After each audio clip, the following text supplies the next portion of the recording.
Hello and welcome back. And today we have this interesting update, and we have one more prominent person who's added his voice to basically shine a light on how Meghan has been treated when she joined the royal family, all the bullying and harassment she faced. And this is none other than Martin Luther King's son.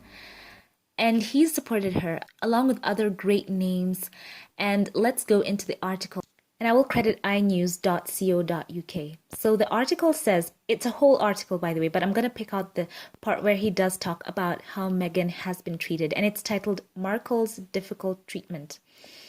So it says, even Prince Harry has called for Britain to confront the uncomfortable history of the Commonwealth, declaring days after I speak with King that there is no way that we can move forward unless we acknowledge the past. The Duchess of Sussex, Meghan Markle, has faced what many feel was a harsh treatment at the hands of the British media that a white woman would not have endured. King admits he was greatly disappointed watching Britain's treatment of the American Duchess. The reports that I saw were very, very, very difficult reports of how she was treated, he said.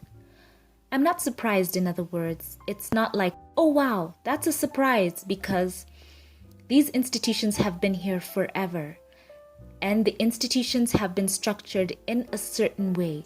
So when you operate as Harry, just happening to fall in love with someone who's not in the traditional set of circumstances, then there was going to be pushback.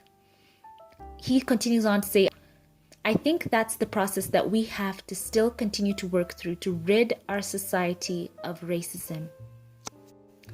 And then the article goes on to say, but despite the barriers, the anger, and divisions, King doesn't accept that his father's dream is further away.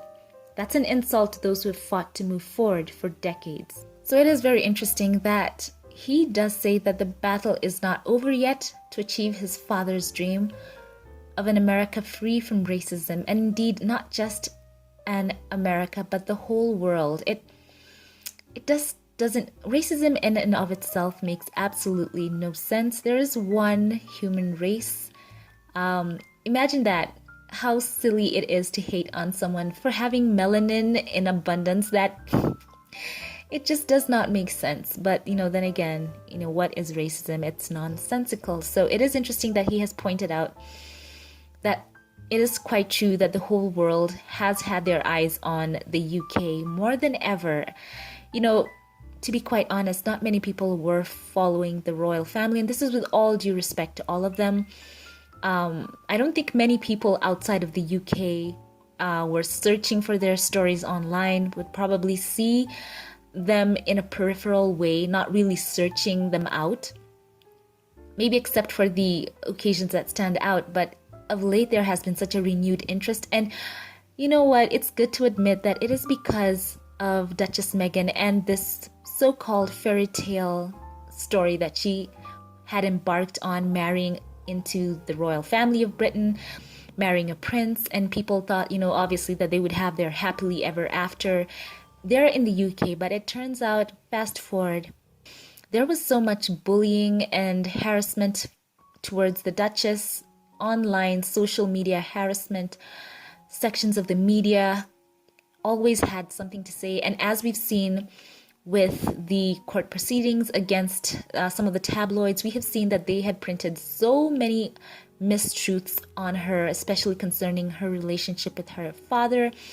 It did touch my heart the other day to learn that how much Prince Harry and her had been in touch with Thomas Markle, trying to get him to come to the wedding.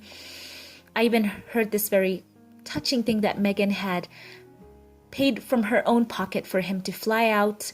They had booked a place for him to stay. They had booked someone to come and tailor a suit for him, even under a pseudonym, so that he wouldn't be noticed. She had taken all the necessary preparations to have him come over and participate in her wedding. So it does shine a different light on that day that should have been absolutely joyful, that there was just so much going on. And at the same time, remember this, that certain tabloids had flown out her relatives that were disparaging towards her on her wedding day to cause her some kind of distress on top of what she was already going through.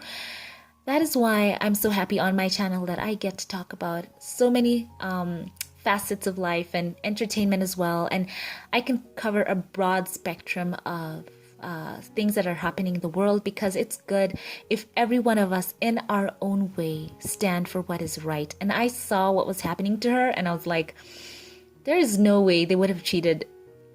For example, Kate, they would never have done that to her. So it's just interesting, and I'm happy to see that she's getting support on something that is so obvious. It's a human right. Do unto others as you would have them do unto you. And it's great to see that he lent his voice. What a great thing. And I'm happy to see this. I did post this the other day and I will leave links. We will have the Duchess of Sussex teaming up with some very powerful women very soon for one of her first major events since stepping back from being a senior royal. We are looking forward to seeing what Prince Harry and Meghan have in store. So leave your thoughts in the comments section down below. Thank you to my Patreon supporters. Special thanks to you, Diane Hawkins, Gary Adderley, Scotty Brown, Kristen Rowe, Corliss J. McClendon, Delcinia Preston, Noreen Bengali, Joyce Aminata Jha, and Verbana New Year. Thank you. I love you all and have a wonderful day. Leave this video a like and subscribe if you liked it, and share it. It does help out my channel. And I will catch you in the next one. Have a blessed one.